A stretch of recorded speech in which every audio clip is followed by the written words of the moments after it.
At 80, Nelson Mandela is the towering moral figure on the world's political stage. He's softly spoken, articulate and dapper. A freedom fighter for the rights of all South Africans, he has lived to see the just triumph of that cause. On behalf of our Rainbow Nation, I welcome you all. Imprisoned for 27 years for his part in the campaign to violently overthrow the white racist apartheid government of South Africa, he became the focus of the anti-apartheid movement. The African National Congress is the proud liberation movement of the 20th century. We have lost our land, our freedom, our dignity. Despite his incarceration, he emerged unembittered from jail to become the first popularly elected president of South Africa. There's Mr. Mandela, Mr. Nelson Mandela, a free man taking his first steps into a new South Africa. And one wonders what must be passing through Mr. Mandela's mind at this moment. Symbol of black African resistance, he became stronger for each of the many years he was exiled from his people. The weight of these years makes it difficult to separate the man from the political icon. You see a conflict between the myth and reality, and you are not so sure whether it's real or you are just, dreaming.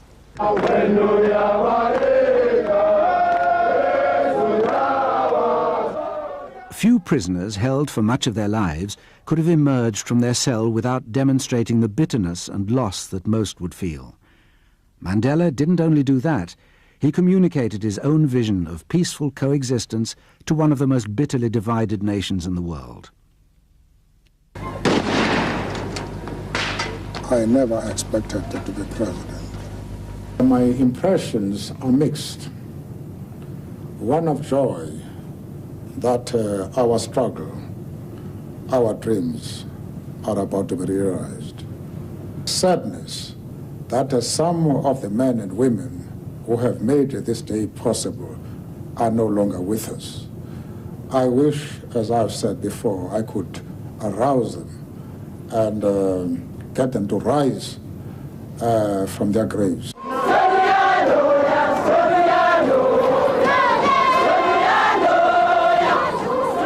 Mandela is often idealized as a near saintly figure, a statesman who has forgiven his enemies, but this doesn't represent the whole man. The reality is a complex, enigmatic figure who has maintained friendships across the racial divide and across the decades. A towering, gentle, yet very forceful man, forever in the forefront of a fight he didn't choose against an enemy he didn't wish to hurt.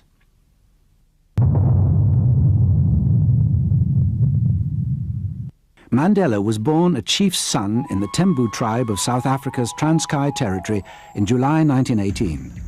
His first name in the tribe's Xhosa language means troublemaker, and so it's been for one of the key African figures of the century.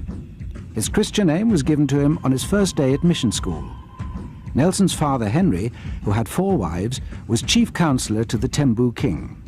When Nelson was 12, the dying Henry asked the king to become his guardian, and so the young man was brought up in the royal household. I think the key to his character is really that he's an aristocrat. He's a royal. He was brought up in a royal household. It is a place where every stone, every blade of grass, every noise made by insects is part of me. He escaped all of the pulverizing of personality that took place among so many black South Africans at the hands of run-of-the-mill white folk. He grew up with respect. Even the local magistrates, white officials, would pay respect to the king and to his relatives. So he grew up in an island of isolation from the damaging consequences of racial oppression, and grew up with his persona intact. My own parents had never been to school. And but my guardian wanted me to be a priest, but I was unable to carry out his wishes. I instead became a lawyer. Mandela was educated at Fort Hare in the Eastern Cape region, where he first met his lifelong friend Oliver Tambo. After a disagreement with the school authorities at Fort Hare and his guardian uncle, who had arranged a marriage for Mandela, he ran off to Johannesburg to make his way in the world. It was in Johannesburg that the young Mandela became a lawyer, setting up offices with Oliver Tambo. We have been together at college. We formed the ANC Youth League together. Then we formed a legal partnership. Becoming involved in the non-violent fight for black African freedom, he met some of the key figures in his life and set up a youth branch to the existing African National Congress, an organization dedicated to African rights, much like the Congress movement led by Gandhi in India. Mahatma Gandhi. Mahatma is a South African export given to the people of India. But he was nourished here. And he contributed the spirit of Satyagraha, non-violent struggle, or a humane struggle. And it found its way within the foundation structures of the formation of the African National Congress. Separation of the races had been a fact of life for all South Africans since the earliest white settlement. But after World War II, as the rest of the world began to move away from colonization, South Africa moved in the opposite direction. On the back of a narrow 5-seat victory in 1948, the white Afrikaans-speaking South Africans embarked on an aggressive intensification of the segregation policy, which they called apartheid. It amounted to a systematic legal separation of the races in every aspect of life, at the same time increasing the white population's control of the country's resources and wealth. It was sheer survival for us, from day to day, as children, as the youth, as people. It's a national humiliation. You are nobody in your own country. Your color is against who you are. You take insults. You see your own parents being pushed about as a child. You can't even worship in a church. Actually, the philosophy behind apartheid is acceptable to me even today, and to very many people, because it means that every person would have the right to do and to belong to the grouping, and to the political grouping, the national grouping, business grouping, language grouping that he wanted to. That was the philosophy, but it wasn't carried out. The 1940s saw the establishment of numerous illegal black squatter camps around Johannesburg, and Mandela was involved in campaigns to alleviate conditions in these townships. The camps were largely run by criminal elements. I worked for somebody called the Reverend Michael Scott, who in the 1940s, the late 1940s, had a tremendous breakthrough at the United Nations on behalf of the tribes people of what is now Namibia, and he was front page news at the time. In his youth, Mandela was skilled in the art of boxing, and throughout his life he's been obsessed with personal fitness. The law firm Mandela and Tambo was highly successful. In 1952, in setting up together, they became South Africa's first black lawyers. With the government intent on restricting and defining the lives of Africans, they were never short of customers. I remember I went to his law offices where he was practicing law with late Oliver Tambo. Mandela led the militant action against segregation in 1952. You couldn't bury your dead in the same cemetery. You couldn't go to the same schools with white children, let alone universities. There were jobs which are reserved only for whites under a law which was called job reservation. But then the humiliation goes beyond. You could be picked up for the slightest irritation and end up in jail. Sometimes you never come back. You had to have a pass because you had to be allowed to pass in certain areas because blacks are not whited by night, sometimes by day. On June the 25th, 1955, 3,000 black, coloured, white and Indian people signed a freedom charter looking towards a new multiracial South Africa. In 1955, when they adopted the Freedom Charter, they actually confirmed to the apartheid regime and the whole of the world by actually saying South Africa belongs to all those who live in it. Although Mandela was banned from the event, he listened all the same. And when the Freedom Charter was discussed, it was a great deal of education to me and further widened my views. And that is how people progress. The Freedom Charter marked a turning away from African-only politics by the ANC. It gave the South African authorities a reason to raid many thousands of activists' homes. From the documents seized, they decided to mount a huge treason trial against 156 activists of all colours, Nelson Mandela among them. They were charged by the state with high treason.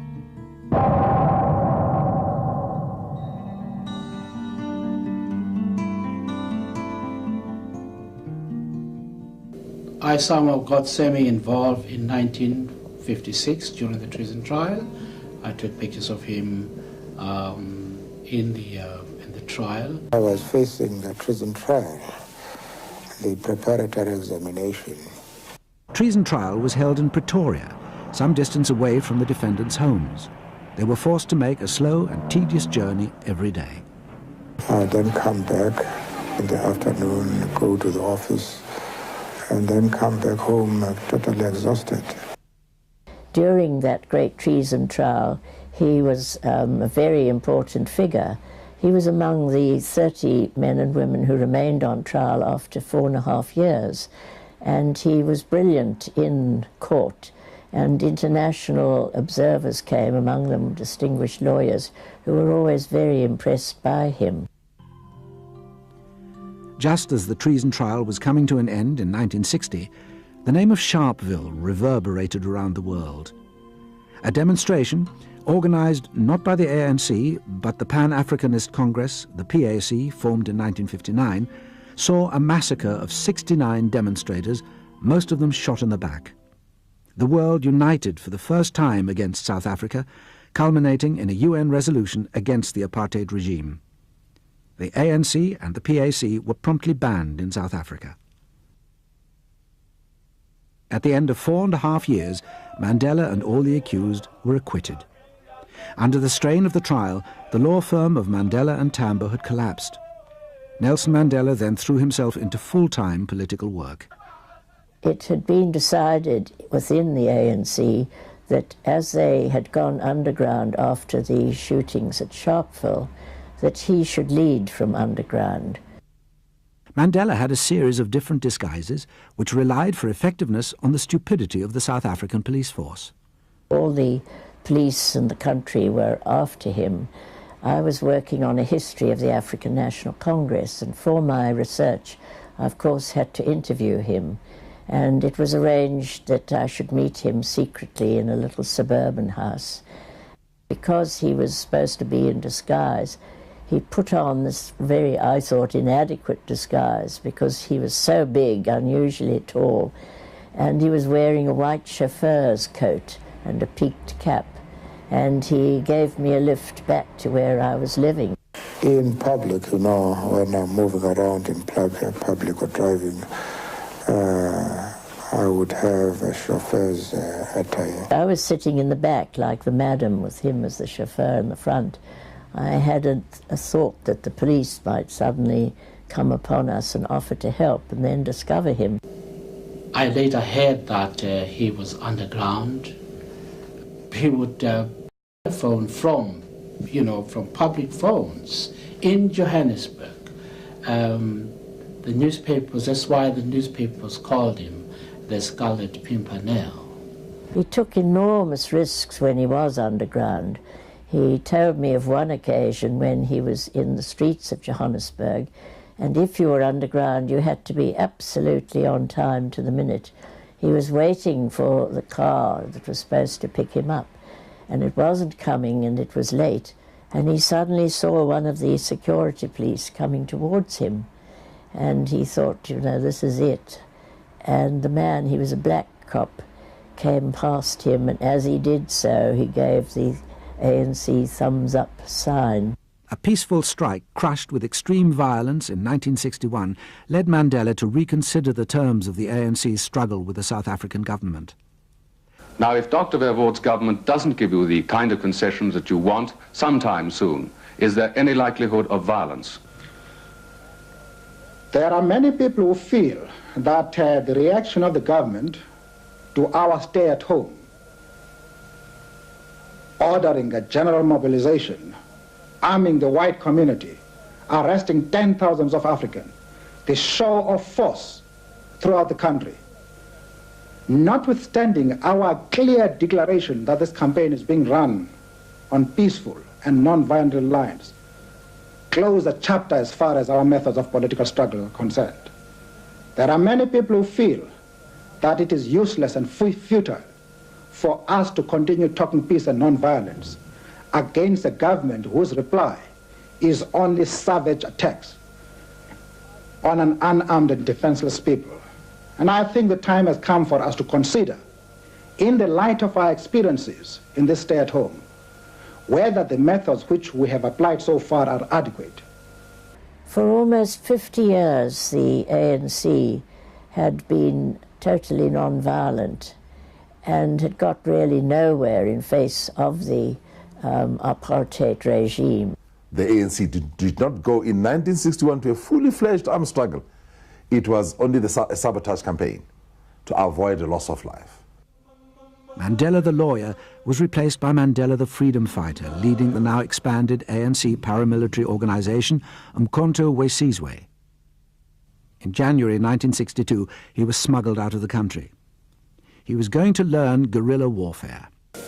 I was then the first commander of Umkhonto we Sizwe. It was natural that I should be sent out to go and persuade the international community as to the reasons why we took the steps to train our people and to provide us with resources. After visiting Ethiopia, Egypt and Algeria, he met up with Mary Benson in London. Well, I was expecting Oliver Tambo to dinner one night in this tiny flat. And when I went to the door, there was Mandela standing beside him, which was absolutely wonderful. He actually came and sat, not in this chair, but in this corner. And after dinner, he was pacing up and down. He was so excited because for the first time in his life, he felt free. He returned secretly to South Africa in July of that same year. A few days later, on August the 5th, he was arrested and sentenced in November for 5 years for leaving the country without a permit. He was taken off to Robben Island prison.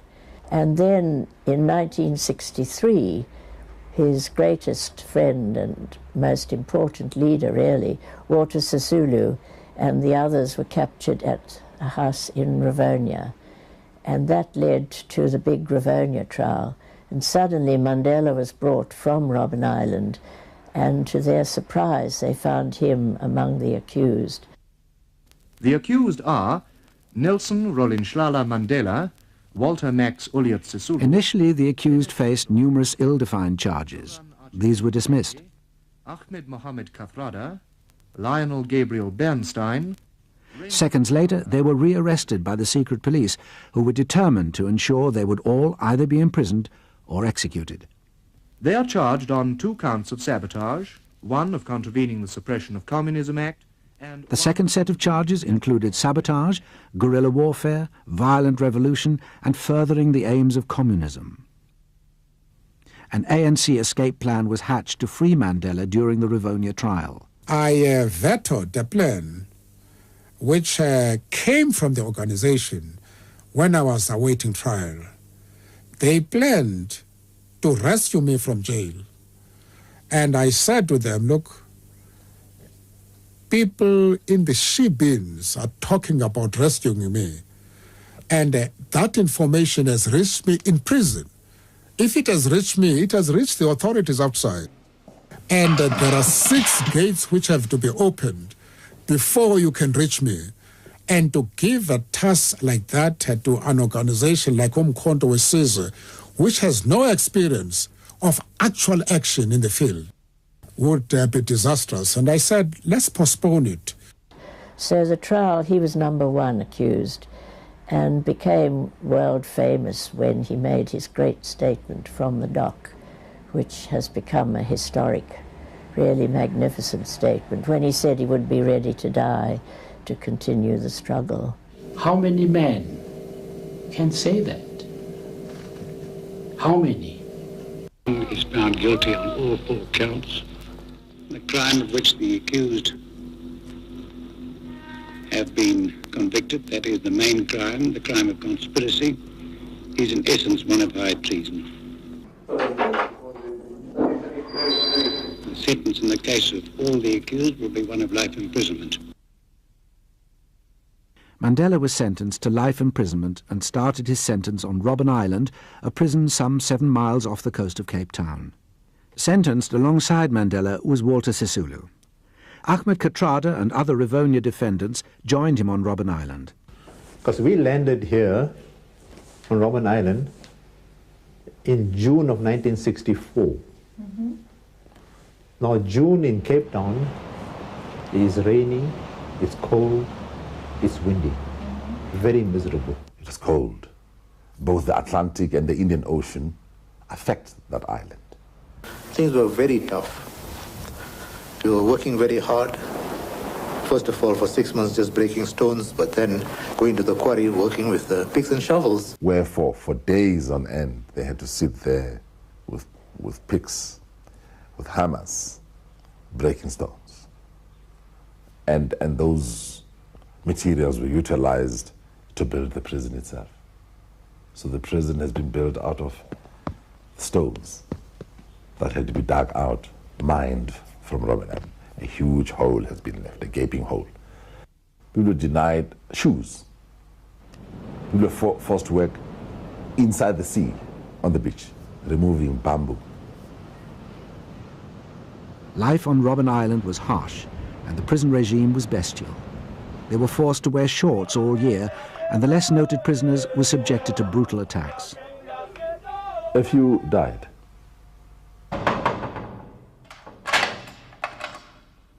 But what we did right from the start is we had decided that we are not going to allow them to do anything that would in any way humiliate us or impinge on our dignity. We will not allow that.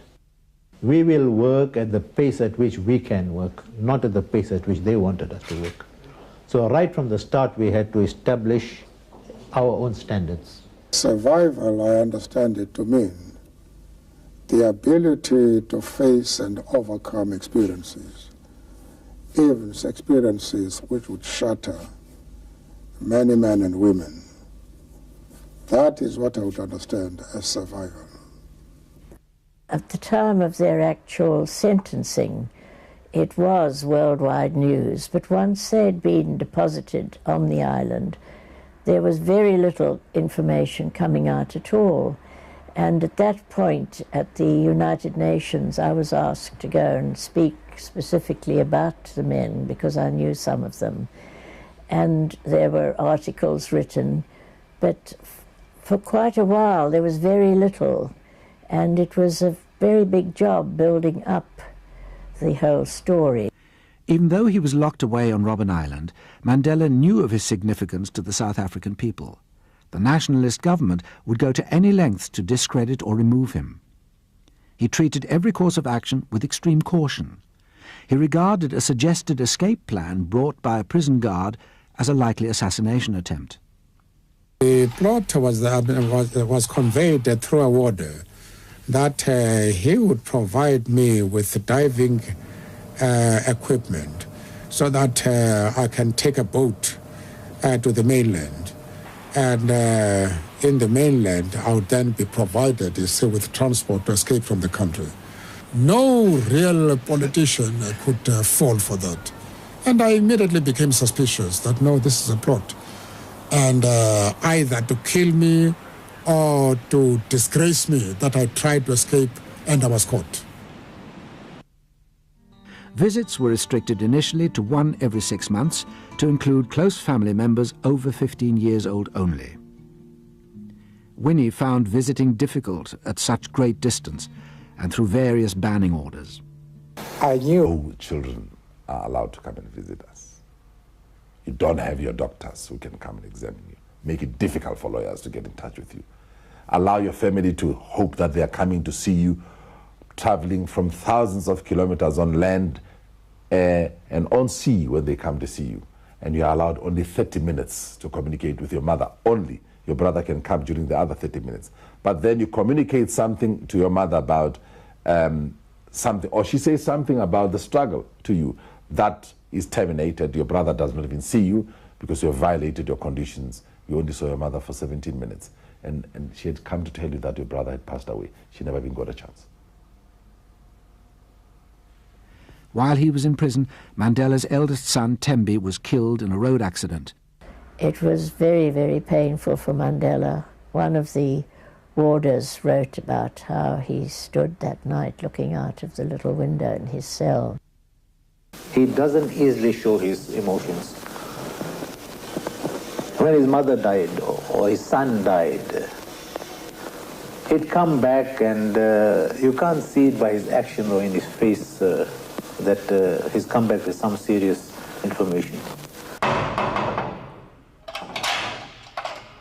The fierce racist brutality of the 60s was replaced in the 70s with a more psychologically damaging approach. Having failed to break their bodies, they began to try and break their spirits. Then the brutality changed in nature.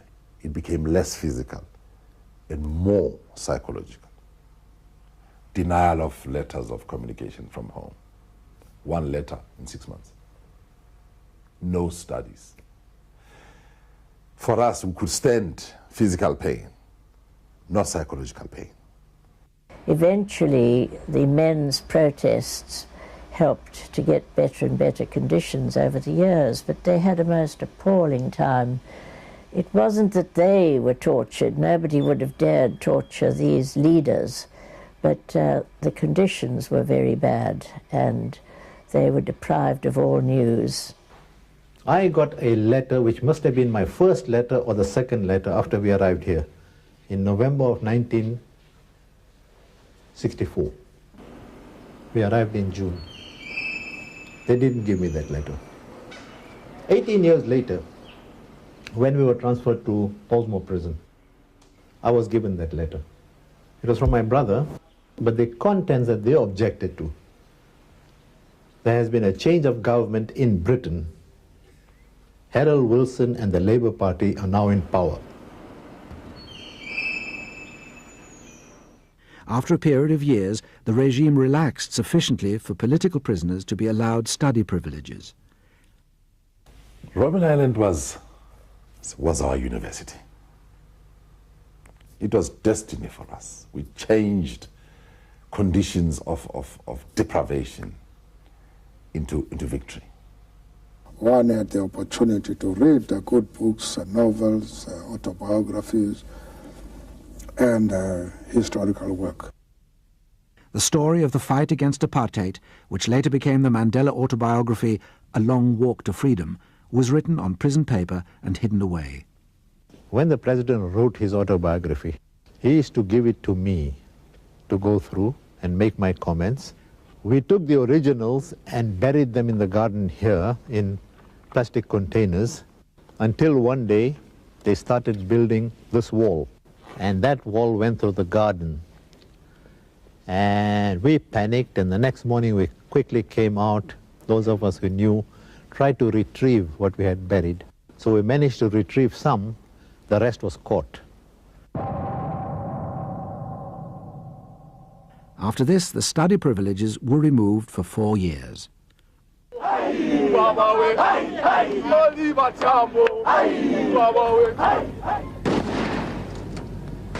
There was an upsurge of violence following the Soweto riots of 1976.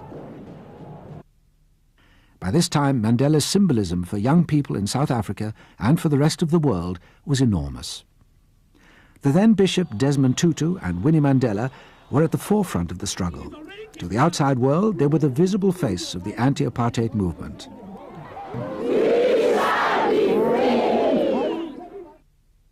In the early 1980s, Mandela and the Rivonia prisoners were transferred to Pollsmoor prison near Cape Town.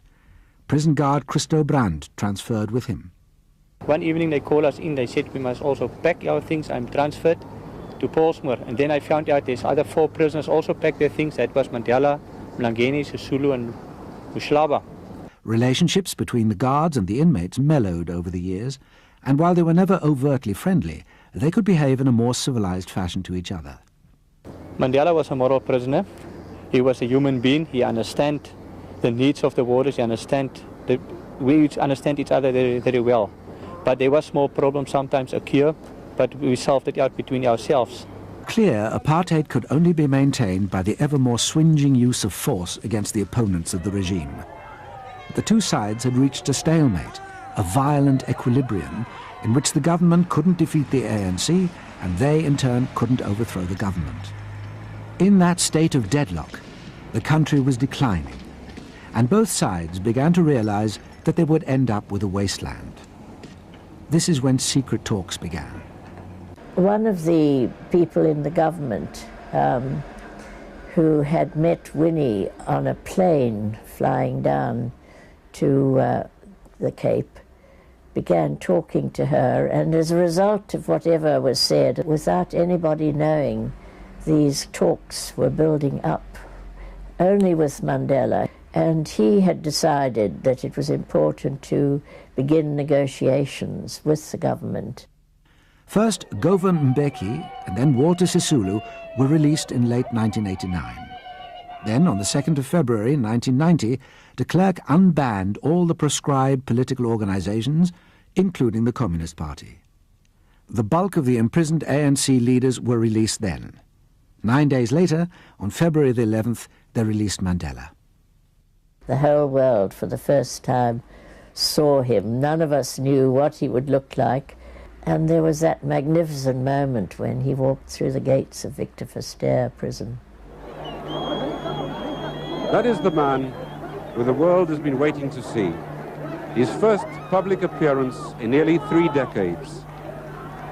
It was as if, it was the story which I read in the Bible about the Moses when he actually saved the Israelites from the anarchy of pharaohs. And the place here for more than 2 months, you couldn't move. It was a multitude of people. Against a background of high inter-party tension, the first fully democratic elections were held. He was sort of preserved in ice, as it were, for 27 years in prison, during which he acquired a saintly character and then descended from heaven, as it were, onto the throne. Never had to fight anyone to get there. All other politicians have to engage in knife work and make enemies. He's never had to do that. As executive president in the service of the Republic of South Africa, I, Nelson Rolihlahla Mandela, do hereby swear to be faithful to the Republic of South Africa,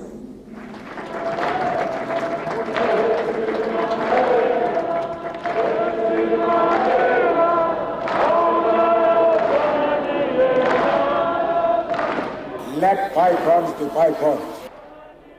I think he's been a great symbol of reconciliation. I mean, after all, if anybody can come out from prison after 27 years and say, I don't hate anybody for putting me there or doing these things, I mean, who else can really indulge in racist recrimination? Forgotten those who aided the ANC, regardless of their political persuasion or reputation. When many of the countries in the West were helping the apartheid regime and giving it the resources to make it impossible for us to win the struggle. There are countries that helped us, like Cuba, like Syria, like Libya. When a person is sinking in a quagmire and somebody extends a hand, you dare not ask about the pedigrees of such a person. You just hold that hand. My friends, especially those who were with me when I was alone, are my friends now. I will not desert them. I would like to step down to give a chance to younger men.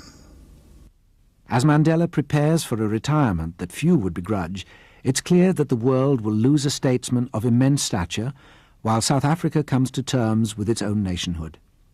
The mere fact of South Africa today, it's a wonder. And I believe that the greatest part of this wonder is the result of Dr. Mandela being in charge. Mandela can be summed up in 4 words and 1 phrase. However, but, yet, notwithstanding, and the phrase, having said that. Mandela is a man of balance. But on the whole, I think he's lived up to his extraordinary international reputation and the way he led the moves towards reconciliation, which has really been unique in history, I think. We leave it to future generations to pass judgment. But all that I can tell you is that my heroes are men and women who are addressing the problems of the poorest of the poor to put sunshine in their hearts.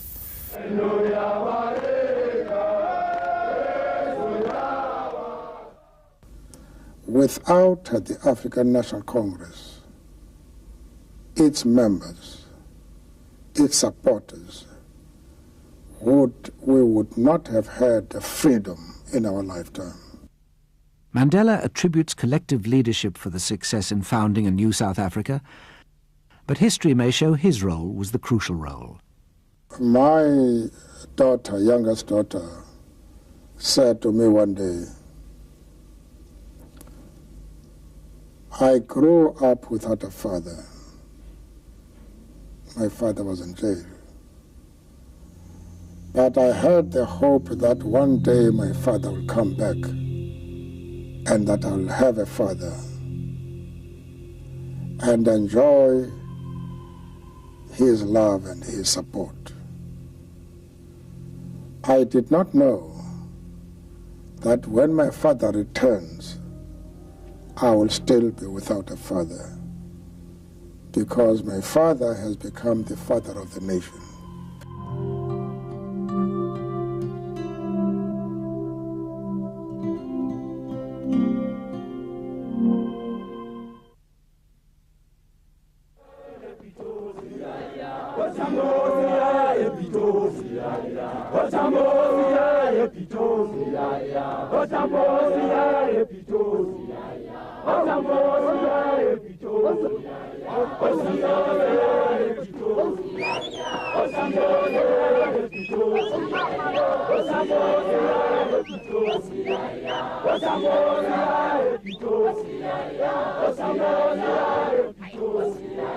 Osamboza,